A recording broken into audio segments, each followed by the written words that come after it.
Penguin Random House Audio presents Big Asian Energy, an unapologetic guide for breaking barriers to leadership and success. This is the author, John Wang. To my mom and dad. Some say that writing a book is like birthing a child, so now you can't complain I haven't given you any grandkids yet. Introduction. Welcome to a new generation of Asians. There has never been a better time to be Asian, especially in the Western world. The last few years have brought a flurry of wins. Michelle Yeoh became the first Asian to win the Academy Award for Best Actress. Both Parasite and Everything Everywhere All at Once won Best Picture Oscars. Crazy Rich Asians became the highest-grossing romantic comedy in a decade. Marvel's Shang-Chi and the Legend of the Ten Rings broke box office records. And K-pop groups BTS and Blackpink topped the Billboard music charts and became the top-selling acts in the world. Everywhere I look, there seemed to be more Asian representation in Western mainstream media. I still remember the excitement I felt going to the movie theater with friends to watch Crazy Rich Asians and Shang-Chi on their opening weekends. It felt momentous. For the first time, we weren't just stereotypes, fetishes, or sidekicks. We were romantic leads and superheroes. When Everything Everywhere All at Once followed, we were excited to see more relatable stories come alive. Somewhere between the ridiculousness of a raccoon chef and people kung fu fighting with floppy rubber Narrator was a deep and heartfelt story about the nuances of Asian American families, immigrant struggles, and intergenerational trauma. The theater felt electric with the air of change, and it seemed as if the possibilities were endless. With greater representation in art, in business, in tech, in politics, including Kamala Harris, the first Asian American presidential candidate, it felt like we had finally arrived. These were hard-won achievements for Asian representation, but it also seemed that underneath the glam and glitz of progress, there were subtler, deeper problems and struggles that were swept under the rug. Our stereotypes may have evolved, but they have not disappeared. The old, underlying perceptions of who we are and the gates that have previously locked us out remain as impenetrable as ever. For example, studies conducted by Ascend Foundation and MIT Sloan School of Management have shown the bamboo ceiling is still prevalent.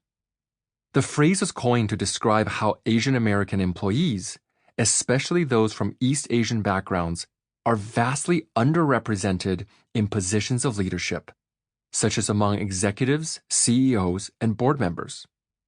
We are less likely to be promoted into management positions. We are seen as good workers, but not as good leaders. And more, despite the pushes of diversity initiatives, studies show that Asian job applicants who hide their race on resumes still get twice the callback rate of those who don't. There remains this elusive impression that Asians are hardworking and nice, but are also shy. Many are told they lack leadership or strong communication skills. These misconceptions also impact us outside the workplace, including in our social groups and even in our dating prospects.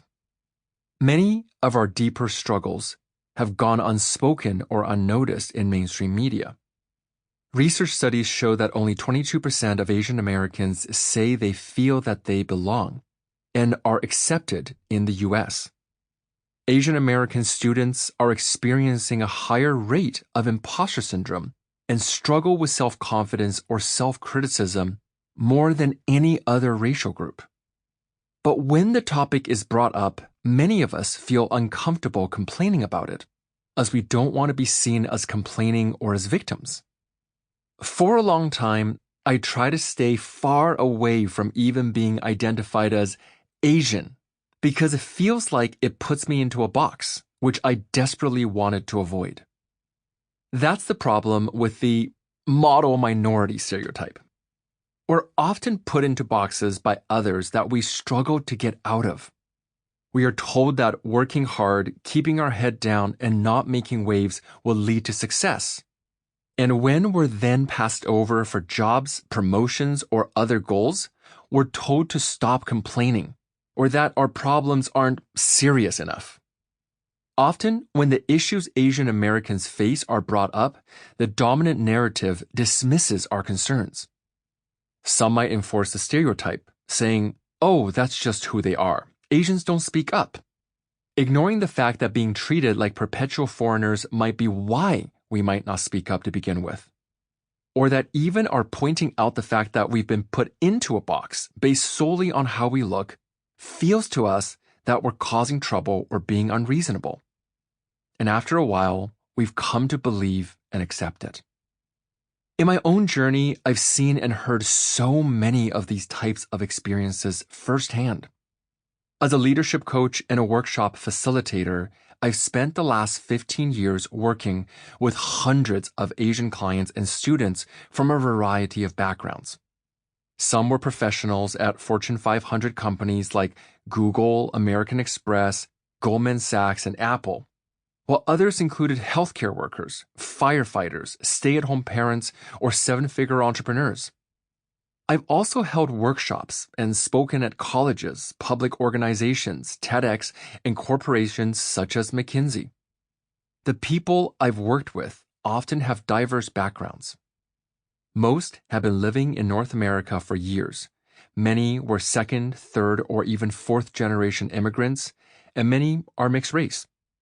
And while I never intended to exclusively work with Asian diaspora, and they rarely brought up race as being a major topic when they approached me, discussions around culture, family, and societal expectations were usually common. In fact, some of the patterns that were being brought up appeared so commonly that I often felt that I was staring into a mirror when my clients told me their stories, as I have lived through so many of the variations of it myself. For example, while many of them were overachievers, most confess feeling that their accomplishments were never quite enough. Others felt stuck in people-pleasing patterns where they self-sacrificed to help everyone else around them, but felt guilty about receiving or claiming credit for their hard work. Some simply struggle with guilt in saying no, or discomfort over asserting themselves, or feeling overwhelmed with fear of disappointing or upsetting others. Many of them were carrying the weight of their family's expectations on their shoulders, feeling stuck, burnt out, overwhelmed in secret, not wanting to burden others by asking for or even accepting help. These are the struggles I've experienced my whole life. I've tried to fit into the archetype of a hardworking, quiet, self-sacrificing worker and have caught myself unnecessarily over-apologizing or caretaking others out of habit. I saw these patterns emerge from a wide range of people with different backgrounds. In our parents' homes, many of us were taught to be good, not make waves, or cause trouble. Out in the world, some of us confronted misconceptions of who we were because of our culture or appearance.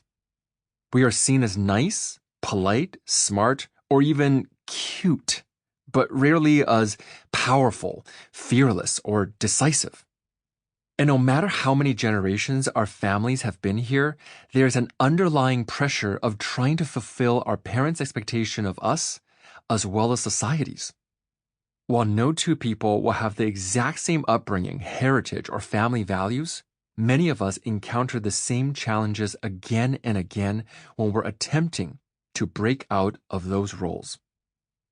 However, when I started doing research on what books, resources, and training were out there to help us overcome these struggles, I found most of the advice was framed only by a white or Western lens.